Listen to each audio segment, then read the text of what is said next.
میرے پاس کم از کم علم کلام کے 30 اماموں کے خلاصے سنی کی شرطوں کے ساری صدیوں میں امام اعظم ابو حنیفہ سے لے کر وہ موجود ہیں، اور ان سب میں لکھا ہے کہ سنی ہونے کی شرط یہ ہے کہ بندہ حضرت صدیق اکبر رضی اللہ تعالی عنہ کی افضلیت کو صرف بیان ہی نہ کرے، دل سے تسلیم بھی کرے۔ اس بات کو ہمیشہ جب بیان کیا گیا تو رافضیوں نے شکوک و شبہات پیدا کیے، اور پھر جو بندہ عالم ہے لیکن سید نہیں، اس کے لحاظ سے پھر یہ بھی شوشہ چھوڑا گیا، چونکہ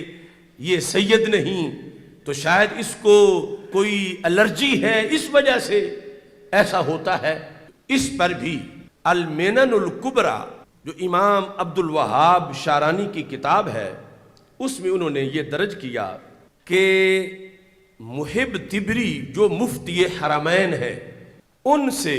ایک بہت بڑے سید زادے نے یہ کہا، وہ خود روایت کرتے ہیں، اور اس کو امام عبد الوہاب شارانی نے المنن الکبریٰ کے صفحہ نمبر 491 پہ درج کیا ہے۔ کہتے ہیں کہ مجھے انہوں نے کہا بِأَيِّ طَرِيقٍ قَدَّمْتُمْ أَبَا بَكْرٍ عَلَىٰ عَلِيٍّ رضی اللہ تعالیٰ عنہ، کس بنیاد پر تم نے حضرت صدیق اکبر رضی اللہ تعالیٰ عنہ کو حضرت مولا علی رضی اللہ تعالیٰ عنہ پہ مقدم کیا ہے؟ اس کا سبب کیا ہے؟ ما غزارت علمہ و قربہ من رسول اللہ صلی اللہ علیہ وسلم۔ انہوں نے کہا نہ مولا علی رضی اللہ تعالیٰ عنہ جتنا کسی کے پاس علم ہے، اور نہ ہی جتنا انہیں قرب حاصل ہے رسول اکرم صلی اللہ علیہ وسلم کی ذات کے ساتھ، کسی اور کو ایسا قرب حاصل نہیں ہے، تو پھر تم کس بنیاد پر حضرت صدیق اکبر رضی اللہ تعالیٰ عنہ کو مولا علی پر مقدم کرتے ہو؟ انہوں نے جواب دیا یا سیدی اننا لم نقدم ابا بکر برأینا، ہم کون ہوتے ہیں کہ اپنی رائے سے حضرت ابو بکر صدیق رضی اللہ تعالیٰ عنہ کو مقدم کریں حضرت مولا علی رضی اللہ تعالیٰ عنہ پر؟ ہم کون ہوتے ہیں؟ یعنی کتنی صدیاں پہلے، چونکہ روافض تو دورے صحابہ میں ہی شروع ہو گئے تھے، کہا ہم کون ہوتے ہیں کہ ہم مقدم کریں؟ وَإِنَّمَا جَدُّكَ صلی اللہ علیہ وسلم قال سدوا کل خوخہ فی المسجد الا خوخۃ ابی بکر رضی اللہ تعالیٰ عنہ۔ پر یہ فیصلہ تو تمہارے نانا جی حضرت محمد مصطفیٰ صلی اللہ علیہ وسلم خود فرما گئے، جب انہوں نے فرمایا تھا کہ مسجد نبوی شریف میں جن کے گھروں کے دروازے کھلتے ہیں سب کے بند کر دو، صرف صدیق اکبر رضی اللہ تعالیٰ عنہ کا دروازہ کھلا رہے۔ اور آج بھی مسجد نبوی شریف میں اندر اس جگہ پہ لکھا ہوا ہے خوخۃ ابی بکر الصدیق رضی اللہ تعالیٰ عنہ، باب السلام والی سائیڈ میں جو دیوار ہے اس کے اندر۔ تو محب تبری سید صاحب کو جواب دینے لگے کہ یہ ہم نے ایسا نہیں کیا، یہ تو حضرت محمد مصطفیٰ صلی اللہ علیہ وسلم نے فرمایا، اور پھر فرمایا ہم نے نہیں کیا، یہ اس ذات نے کیا جنہوں نے فرمایا تھا مرو ابا بکر فلیصلی بالناس، کہ جب صحابہ منتظر تھے کہ ہمارے آقا علیہ السلام تشریف لائیں اور سرکار اٹھے، مگر علالت اتنی تھی کہ اٹھ نہ پائے، پھر چاہا اٹھ نہ پائے، اور ادھر مسلسل انتظار ہو رہا تھا کہ محبوب صلی اللہ علیہ وسلم تشریف لائیں اور مصلی پہ جماعت کرائیں، تو بالآخر فرمایا مرو ابا بکر فلیصلی بالناس، ابو بکر صدیق رضی اللہ تعالی عنہ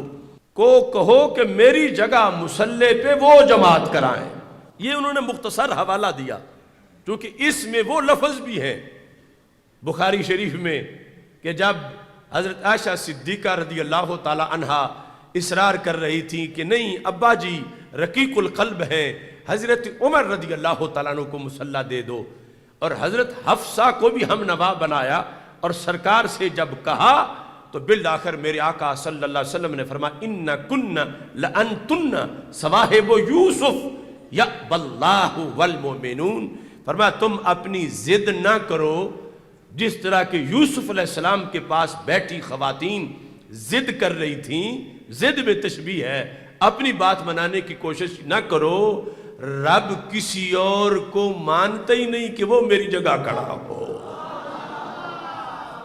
رب نے انکار کر دیا ہے، رب نے انکار کیا ہے کہ آپ کے مصلے پہ پہلے نمبر پہ اب جس نے کھڑے ہونا ہے وہ ابو بکر صدیق رضی اللہ تعالیٰ عنہ۔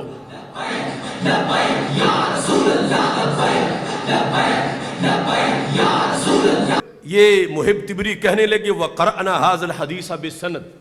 یہ حدیث ہم نے سند سے پڑھی ہے، یعنی درمیان میں کوئی کسی طرح کا انقطاع ہی نہیں، سند سے ہم نے پڑھی ہے اِلَى رسول اللہ صلی اللہ علیہ وسلم، سرکار تک یہ سند صحیح جاتی ہے، تو ثابت ہوا کہ سرکار نے یقیناً فرمایا ہے وَقُبِضَ رسول اللہ صلی اللہ علیہ وسلم، اور جب سرکار دو عالم صلی اللہ علیہ وسلم دنیا سے تشریف لے گئے فقالت الصحابہ رضی اللہ تعالی عنہ من رضیہ رسول اللہ صلی اللہ علیہ وسلم وقدمہ قدمناہ لدیننا، کہ صحابہ نے کہا جس ذات کو ہمارے رسول صلی اللہ علیہ وسلم نے ہم میں سے آگے کیا ہے اور مقدم کیا ہے ہم اسے ہی مقدم کریں گے، قدمناہ لدیننا وردیناہ لدنیانا، دین دنیا دونوں میں، اب اس سے ولایت کہیں باہر تو نہیں رہ گئی، دین اور دنیا دونوں کے لحاظ سے ہمارے آقا صلی اللہ علیہ وسلم نے جس ذات کو ہمارا امام بنایا ہم نے اسے ہی سرکار دو عالم صلی اللہ علیہ وسلم کے بعد مقدم قرار دیا، ہاتھ پہ بیعت کر لی۔ امام شارانی لکھتے ہیں کہ محب تبری نے جب یہ جواب دیا تو وہ سید صاحب کہنے لگے یہ رائے نہیں تھی، یہ تو عرش کا فیصلہ تھا جو تم نے سنا دیا ہے۔